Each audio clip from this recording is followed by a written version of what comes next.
زه تریالی نومېږم، د پلار نوم یې اجملن خان اکا دی، د عینک د سیمې یم. دنده مې نو دلته دا پمپ کوو، نو دغسې زمینداري کارونه انجام، بزګر دی په دغو ګرځو، موږ داسې کار اوس نشته پیاله. عمر مو د 30 کالو دی. ستاسو په سیمه کې مسؤل کس څوک دی؟ آیا حکومت دی او که ستاسو په سیمه کې سیمه ییز ملا امام قوانین جوړوي؟ یا زموږ په سیمه کې خو اوس الحمدلله حکومت دی، حکومت پر حاله دی، دلته ماموریت دی، دلته ولسوالي ده، نو ملا امام دغه نسه مشرتابه د حکومت په لاس کې دی. څنګه احساس کوي؟ دفاع کوو خپل ګټې به دست مورد تشویش شده. ما همیشه میگیم که مردم در مقام اولیت باید قرار. مسجد ته د تګ امکانات څنګه دي دلته تاسو په هلمند کې؟ ولا تقریبا یو د ماخوستن له پلوه به څه مشکلات وي په بعضو سیمو کې، خو په ښاري سیمو کې شکر هغه مشکلات هم نه تر سترګو کېږي. په بعضې ساحو کې دغه ستونزې شته چې دا د طالبو ټکو ټکو مینو غیره وغیره. ستاسو په اند افغانستان به په راتلونکي کې څه ډول حکومت ولري؟ ولا له بده مرغه چې زه خپله ورته خوشبینه نه یم. زه داسې فکر کوم چې افغانستان یو تاریک راتلونکی لري. دغه سیاسي انګیزې چې اوس راپورته کېږي ورځ په ورځ، یا دغه سیاستونه چې کرزی صاحب یې مخته وړي یا نور مشران یې مخته وړي، ما ته خوند نه راکوي، پر طبیعت مې ښه نه لګېږي. زه داسې فکر کوم چې خدای ناکرده هېواد مو د یو ډېر ډبو خواته روان دی. او څه باید وشي؟ ته نو څه وایې؟ زه وایم چې دغه ترخې اړیکې چې اوس ترخې سولې بېرته باید خوږې سي د نړیوالو سره، همغسې چې پخوا وي همغسې خوږې سي. او کرزی صاحب او نور سیاستمداران چې د هېواد مشران دي او دغه اوس یې واک په لاس کې دی، دوی کښېني د سره فکر وکړي او د نړیوالو سره تفاهم ته ورسېږي. د هېواد خبره د کوچنۍ خبره نه ده، د یو کور خبره نه ده، د یو ولسوالۍ خبره نه ده، د ټولو د راتلونکي خبره ده. څه فکر کوئ دین د حکومت په څرګندولو کې یا د حکومت په منظمولو کې څومره رول لري؟ د افغانستان اساسي قانون د اسلام څخه راخیستل سوی دی، د اسلامي قانون څخه راخیستل سوی دی، جوړ دی، خو 70 سلنه البته زما په فکر باندې هغه اسلامي حدود چې باید جاري سي په افغانستان کې نه دي جاري سوي. زه یو مثال وایم، د غله لاس نه پرې کېږي، پښه یې نه پرې کېږي، یا مثلا یو څوک چې زنا وکړي هغه نه سنګسارېږي. هغه اسلامي حدود چې باید جاري سي نه جاري کېږي، خو کاشکې هغه جاري کېدلی. نو همدا ستونزه شته زموږ په هېواد کې، دا چې زه 70 سلنه وایم چې 30 سلنه پاتې دي، هغه هم دغه حدود دي چې نه جاري کېږي. بسم الله الرحمن الرحیم. زه غلام محمد نومیږم، وظیفه د استادۍ لرم په لیسه کې. تقریبا به د ما عمر انشاءالله د 50 کالو په شاوخوا کې وي. په خپله کورنۍ او خپل ګاونډ کې د کورنۍ د پلانګذارۍ او ودونو په اړه که راته ووایاست. دا خبره خو داسې ده چې ډېره په اصطلاح په افغانستان کې ډېره سره ورته نه ده. د هر چا دود و دستور ځان ته دی، او ښځې په اصطلاح په داسې ولورو باندې، یعنې دا به نه وي چې ولور بلکې خرڅېږي. ځکه که د خرڅ مسله نه وي، د یوې نجلۍ فرضاً چې یو څوک با قدرت وي، اقتصاد یې قوي وي، هغه کولی شي چې په 50 لکه، په 80 لکه، په 25 په 10 لکه، خو عادي خبره ده چې دی ودونه کار. او غریبان بیچارهګان چې په افغانستان کې د روزګار زمینه هم نه ده مساعده، کوم شتمني هم نه لري، کوم داسې یعنې بیکاري ته حد پاسه ده. نو دا ډېر تفاوت لري. چاته هېڅ اکثره خلک په ځوانۍ کې زاړه شي، اکثره خلک ورو 2 او 3 کال. نو دا د دو انډول نه سره مساوي کېږي، ځکه چې دلته حقوق د خلکو نه په اصطلاح مسؤلیت نشته دی د خلکو. د شریعت د قانون او په افغانستان باندې د هغې د حاکمیت د رول په اړه څه فکر کوئ؟ شریعت خو موږ تاسې عقیده ده، په شریعت موږ تاسې ایمان راوړی دی، زموږ ستاسې اسلامي قانون دی، آسماني قانون دی، الهي قانون دی. د هغو دپاره موږ داسې هغو ته لیواله یو چې خدای پاک وکړه چې زموږ په هېواد کې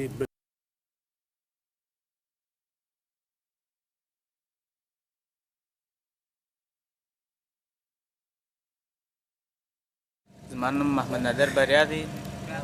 فعلا دلته د ژورنالیزم درې میاشتنی کورس کې زده کړې ترسره کوو. اوس مو نو اخري شیبې دي، بس نو دا 10 ورځې پاتې چې عملي کار دپاره دلته اوس رادیو ته راغلی. ستاسو په سیمه کې داسې مسؤل کس شته دی، حکومت یا د کلي ملا یا امام چې هغه د قوانین پلي کړي او هغه قوانینو پیروي نور ولس وکړي؟ د قوانینو جوړول تاسو د چا دنده بولئ؟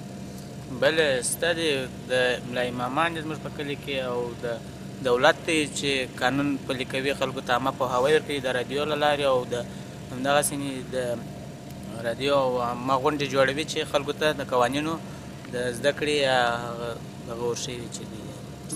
کلتور ته په کتو سره یعنې تاسو فکر کوئ چې افغانستان همداسې دودیز پاتې شي او که عصري شي؟ نه، زما فکر خو چې داسې دودیز پاتې شي، ځکه چې افغانستان د پخوا څخه داسې دودیز راغلی، دا زموږ رسم و رواج چې دی نو دا تر چې ژوندی پاتې شي زما فکر ډېر ښه دی. تاسو څه ډول ژوند غواړئ، عصري که دودیز په افغانستان کې؟ موږ عصري ژوند خو غواړو، خو د عصري تر څنګ باید چې دودیز هم تر پښو لاندې نه شي، د دودو رسم و رواج پخواني تر پښو لاندې نه شي، بس چې عصري وي دا خو بهتره ده. کلتور ته په کتنې سره آیا غواړئ چې دودیز افغانستان وساتل شي او که غواړئ چې افغانستان ډېر عصري شي؟ یا نو چې ډېر عصري شي، ښه ژوند ولرو. عصري ژوند خو ډېر ښه خوند کوي. نو عصري ژوند خو زموږ دا خارجي مملکتو ځایونه وینو خو هغه ډېر ښه عصري مملکتونه دي، په تلویزیونانو په یوډیو کې دا خو ډېر عصري ژوند خو ډېر ښه خوند کوي.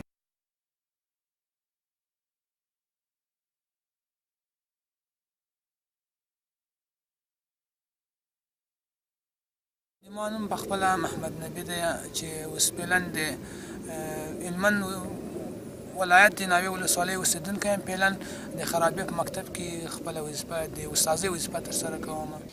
ستاسو په اند په افغانستان کې ښځې باید کوم حقوق ولري؟ ښځې باید دا حقوق ولري، حکومت که دوی ته غواړي چې دوی ته مکتبونه جوړ کړي، د تعلیم کچه لوړه کړي، نو داسې ځایونه دې ورته جوړ کړي چې ښځې په ډېره پرده کې ولاړې شي او خپل تعلیم وکړي. دا مشکل په افغانستان کې شته. د علي ولسوالۍ د چا میرزا د کلي اوس په منطقه کې یو ابتدایي ښوونځی ته چې ټول تعمیر یې په شخصي ځای کې دی او ګزاره هم په شخصي ځای کې ده، نو خپل تعمیر یې د دې بعده جوړېږي، دوی په شخصي ځای کې ماشومانو ته زده کړې ورکوي. السلام علیکم، ستړي مه شئ. څنګه یاست؟ جوړ یاست؟ که راضي ده؟ خیرات دی؟ یا خو مو نه کېږي؟ شاباس، کښېنئ. شاباس.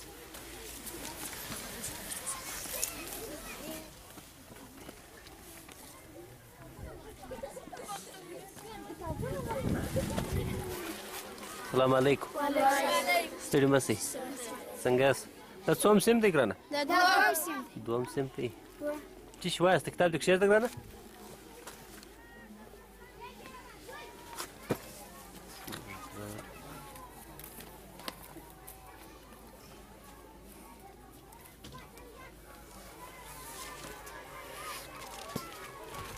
سرمان څه دی چې څه شی د خیره؟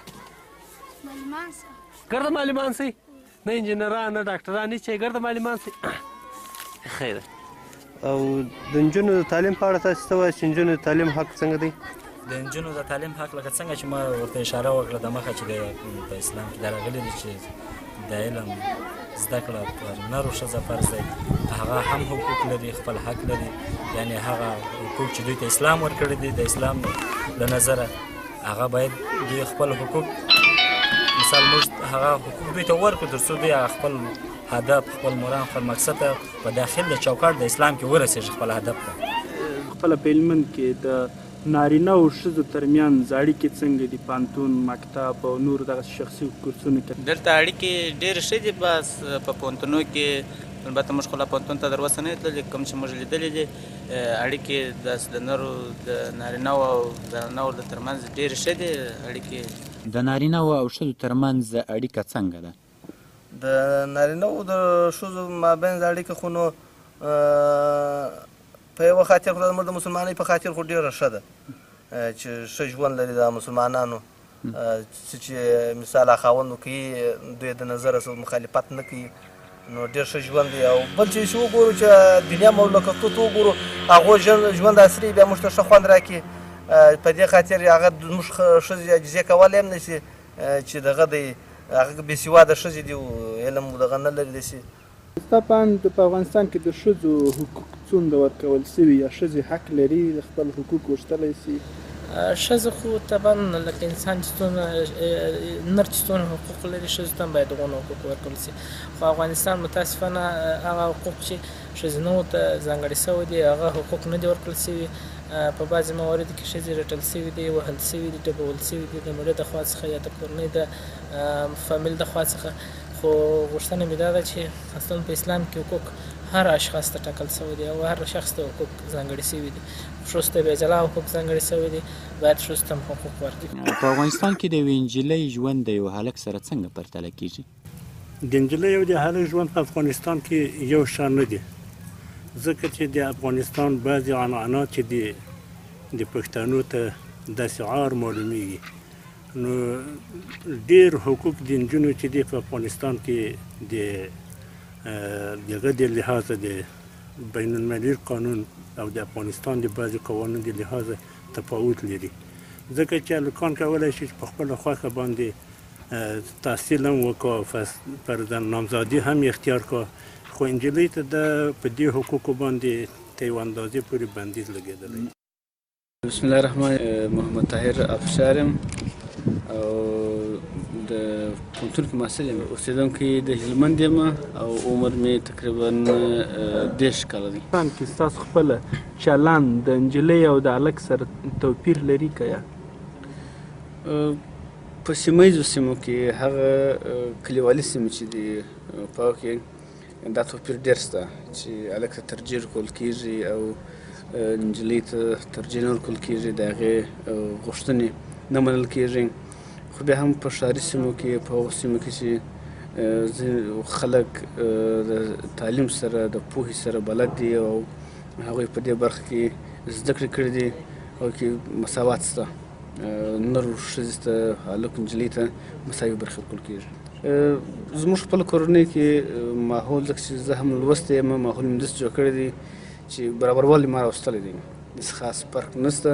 خو بیا هم مندې او هغه نیکونه چې دي نیکهګان هغه د پخوا وخت زمانې دي، خو بیا هم هغوی نر ته تر ښځې ترجیح ورکوي. بسم الله الرحمن الرحیم. زما نوم راهیله ده، د هلمند ولایت د لښکرګاه د ښار اوسېدونکې یم او د 12م صنف فارغه یم. په افغانستان کې د یوې نجلۍ ژوند د یو هلک له ژوند سره څنګه پرتله کوو؟ بلې دلته د هلمند په ولایت کې داسې رواج هم شته چې هغه هلکانو ته ډېر قدر ورکوي او نجونو ته نجونې په زیاتره کورنۍ کې قدر نه لري، بیا خصوصا په ولسوالیو کې هلکان چې دی خپل په سر ایله دي، مثال هر ځای تللی سي، ښوونځي ته تللی سي، نور دیني درسو ته تللی سي، ښار ته وتلی سي، خپل په خوښه سودا اخیستلی سي، مګر نجلۍ نسي کولی چې ښار ته ووځي، یعنې خپل په خوښه سودا واخلي یا کوم جامې خپل په خوښه واخلي یا درس ته ولاړ سي، حتی دیني درسو ته اعلان نه پرېږدي.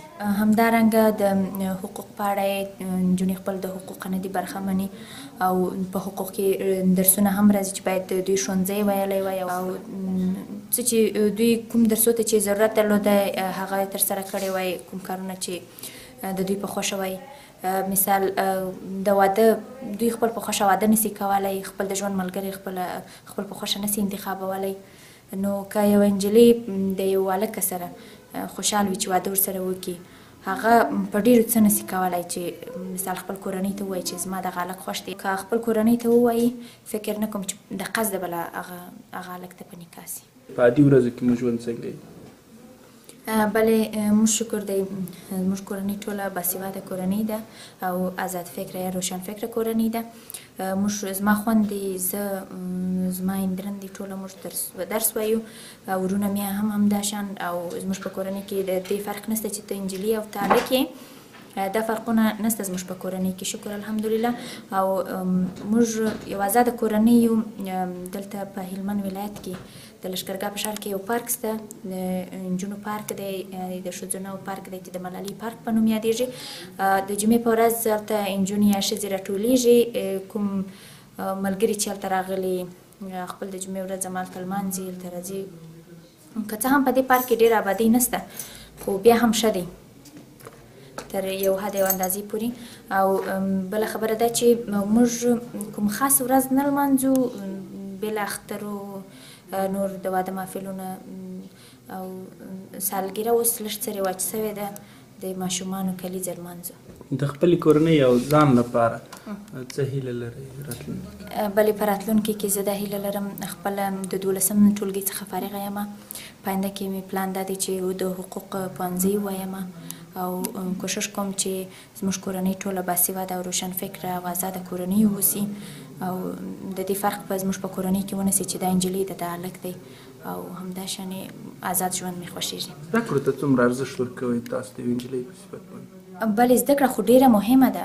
یو څوک چې زده کړه نه لري، یوه نجلۍ چې زده کړه نه لري، هغه نجلۍ چې زده کړه لري د هغوی ژوند ډېر سره فرق لري. کوم نجلۍ چې زده کړه کړې وي هغه په هر څه پوهېږي. اوس ماشاءالله ډېر آبادۍ سوي دي د هلمند په ولایت کې، بخصوصا په لښکرګاه ښار کې، په زیاتره ولسوالۍ کې هم آبادۍ رامنځته سوي دي. هر ځای چې ولاړ سې لوحې دي، مثال کومې ډاکټر ته چې ولاړ سې، ډاکټر ته ولاړ سې ماشومان بوځي، حتمي هلته لوحه ده. ته چې غواړې یو ډاکټر پیدا کړې، هغه کوڅه به نشاني کوي، بیا هماغه لوحې د روی هغه ډاکټر پیدا کوي. نو کوم نجلۍ چې سواد نه لري، کومه ښځه چې سواد نه لري، هغه مجبور چې په دې کوڅه به 3-4 وارې تېرېږي، مګر هماغه لوحه به ویلی نه سي. لکه یعنې د بنا او نابنا فرق یې همداسې دی. نو زده کړه خو ډېره ښه ده، بیا خصوصا د نجونو دپاره، د هلکانو دپاره ښه دی او زموږ د وطن راتلونکی په دې باندې آبادېږي. د نجونو او د هلکانو اړیکې دلته څنګه دي سره؟ بلې د هلمند په ولایت کې د نجونو د هلکانو تګ یعنې ډېر کم دی، نسته بیخي. زما په خیال سره خو بیخي نسته او هلمند ولایت داسې یو ولایت دی چې په دې کې زیاتره افغانان اوسېږي او په دې کې څو رقمه قومونه اوسېږي. بیا خصوصا په دې ولایت کې ډېره بده ګڼل کېږي چې یو هلک د پردۍ نجلۍ سره ګرځي یا یو نجلۍ د پردۍ هلکه سره ګرځي. یا په مکتبونه خو بیخي جدا دي. مثال یو مکتب دی، دا مکتب هم د هلکانو دی، د ښوونځی هم د هلکانو دی هم د نجونو دی. هغه نجونې د سهار د خوا ځي یا هلکان د ماپښین د خوا ځي یا هلکان د سهار د خوا ځي، نجونې د ماپښین د خوا ځي مکتب ته. هېڅ وخت دوی په یو ځای کې نه دي اوسېدلي، په یو مکتب کې دوی همصنفیانې اوسېدلي نه دي، خو مګر مخکې وو خو اوس نسته. نجلۍ او هلک ته په کومه سترګه کتل کېږي؟ کوم توپیرونه په مابینځ کې د کورنۍ د غړو مثال تا ته څومره ارزښت ورکول کېږي، ستا ورور ته داسې؟ بلې ما مخکې هم تاسو ته وویله چې زموږ په کورنۍ کې شکر دا خبرې نشته چې زه او زما د ورور په منځ کې زما مور دې څه فرق وکړي، خو موږ ډېر راضي خپل د کورنۍ څخه. ځینې کورنۍ شته چې مثال که یو لور یې د یو هلک سره خوښ چې واده ورسره وکړي، هغه د هغه د کورنۍ د خوا اخطار ورکول کېږي، بیا خصوصا بیا وژل کېږي. زیاتره تاسو شاید په خبرونو کې اورېدلي وي، دلته په هلمند ولایت کې یو نجلۍ او هلک وژل سوي وو، بیا هماغه د بولان په سیمه کې غورځول سوي وو. په افغانستان کې ستاسو په اند د ښځو حقوق تر کومه حده پورې ورکول سوي؟ بلې شکر الحمدلله اوس خو تر ډېره ښه سوی د هلمند ولایت. مګر موږ مخکې یو خبر واورېد، یو مرکه مو واورېدله، هغه د ښځو په برخه کې د کمیسیون د غړي مرکه وه، د یوې غړي مرکه وه چې هغې ویلې وه د پخوا نه اوس د هلمند په ولایت کې د تاوتریخوالي کچه ډېره سوې ده. موږ ورته ویل چې بیا خبریال پوښتنه ځینې کړې چې په څه خاطر د تاوتریخوالي کچه ډېره سوې ده. هغه ورته ویلي وه چې یعنې مخکې ښځې خپل د حقوقه نه خبرې وې، دلته مراجعه نه کوله موږ ته، مثال شورای زنانو ته مراجعه نه کوله. نو په دې خاطر اوس موږ ته معلومیږي چې کچه یې ډېره سوې ده. تاسو او ستاسو همزولو ته دا حق ورکول کېږي چې هغه ښوونځي ته په ازاده توګه باندې ولاړ سي؟ دا حق دوی لري چې ښوونځي ته ولاړ سي او واستول سي؟ په ولسوالۍ کې خو قطعا داسې د 12 کلونو نجلۍ ته هېڅ دا حق نه ورکول کېږي چې هغه ښوونځي ته ولاړ سي او زده کړه وکړي. هلکانو ته خو دا حق ورکول کېږي او هلکان ښوونځی وایي. کوم ښوونځي چې په ولسوالۍ کې تړل سوي دي هغه هلکان نه ته دلته راځي، په ښار کې درس وایي.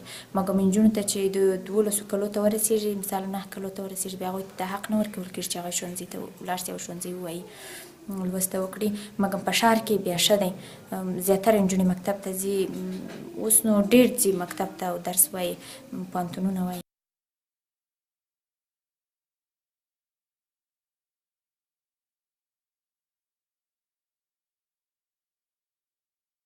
څه فکر کوئ چې 10 کاله وروسته به افغاني ټولنه څه ډول وي؟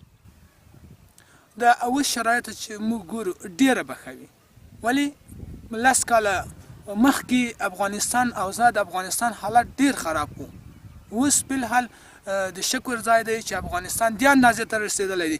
مخکې په ولسوالیو کې په ټولو ولسوالیو کې یو مکتب نه و، جنګونه وو، دربدرۍ وې. اوس شکر الحمدلله په هره ولسوالۍ کې کله ناکله 15 مکتبونه 20 مکتبونه خلاص دي. دغه ډېر د شکر ځای دی. زما نوم دی د هلمند پوهنتون استاد او لنی ټاټوبل مم دغه هلمند ولایت لښکرګاه ښار دی، مرکز لښکرګاه. زه د 28 کاله یم. د ښځو د حقونو په اړه باندې څه وایي، په خاص توګه د هغو نجونو چې مکتب ته ځي، یعنې مکتب ته ولاړې شي که د ښځو د زده کړې په اړه باید ووایو چې دا یو حتمي او ضروري امر دی. ښځې باید په لوی نیت او په لوی زړه باندې ښوونځیو ته ولاړې شي او راسي. او فکر کوم چې دغه تضادونه اوس ډېر راکم سوي او محدود سوي چې ښځې دې نه ځي. خپله د لښکرګاه ښار ډېر پراخه ښار دی او په دغه ښار کې ډېر زده کړیالان او زده کوونکي چې د هغه ښځې دي. که تاسو ټولې اسانتیاوې ولرئ، ستاسو راتلونکی به څنګه ښکاري؟ چې موږ اسانتیاوې ولرو نو موږ خوشحاله کېږو چې اسانتیاوې ولرو. ډېر ښه خوند به وکړي اسانتیاوې چې دولت جوړ وي، حکومت جوړ وي، نو خو اسانتیاوې ښه خوند ښیي. وایي موږ ته ډمبر جوړ شو، اسانتیا وکړه نو ښه خوند یې وکړي. ټلیفون پیدا شو ښه خوند یې وکړي. نو اسانتیاوې خو ښه دي چې پیدا شي. خو نشته په افغانستان کې خو دا شرایط ته خپله ویني چې اوس دا ټکان دي، جنګ دی نه. په راتلونکي کې د خپل ځان او خپلې کورنۍ لپاره د څه هیله لرئ؟ په راتلونکي خو هیلې او ارزوګانې ډېرې دي، خو خدای پاک دې وکړه چې هغه پوره شي. یعنې یوه عمومي هغه عمدهترینه ارزو چې د موږ ده هغه چې خدای تعالی جل جلاله په افغانستان کې صلح منځته راولي او په خپل اختیار باندې خلک ژوند وکړه. خو موږ چې اوس د کوره راوځو هم د ځان واک د موږ سره نشته دی، او که په کور نه نوځو هم د ځان واک د موږ سره نشته، ځکه چې حالات سره اضطراري دي، دوست و دښمن نه معلومیږي، وضعیت خراب دی، ارامي نشته. که چېرته ارامي وي نو موږ ارام ژوند غواړو، په خپل اختیار باندې او آزادانه ژوند غواړو. تر ټولو مخکې د سولې غوښتونکي. د راتلونکي لپاره تاسو په ویره کې یاست یا څه کوم تشویش لرئ که یا؟ خصوصا په راتلونکي دپاره هر څوک یو پلان لري، یو طرحه لري او غواړي چې خپل هغه څه چې د ده غوښتنې دي هغه ترسره کړي. نو خامخا ویره شته او خپل د اسانه ژوند د غوښتنو د برابرولو دپاره، همدارنګه د خپل ځان د هوساینې لپاره کوم پروګرامونه یا کومې طرحې چې یو څوک جوړوي او څوک یې په لار اچوي د هغو د پلي کولو لپاره ځینې وخت فکر پیدا کېږي چې موږ آیا دغه زما ستونزې به حل سي، آیا زه به په دغه برخه کې موفق اوسم که به نه اوسم. دغسې یو څه ویر لرو. د راتلونکي لپاره ستا لویه هیله څه ده؟ هیله مو د افغانستان ودان لیدل دي او د افغانستان آباد لیدل دي، چې په افغانستان کې سوله وي، امنیت وي او د ورورولۍ فضا وي، او لکه څنګه چې نور خارجي ملکونه دي د هغو په څېر افغانستان هم یو داسې هېواد وي چې په هغه کې هر څه منظم وي، لکه د ښه ډاکټر ولري، ښه انجینر ولري، ښه استاد ولري. نو هیله مو دا ده چې باید افغان آباد وي او افغانستان آباد وي.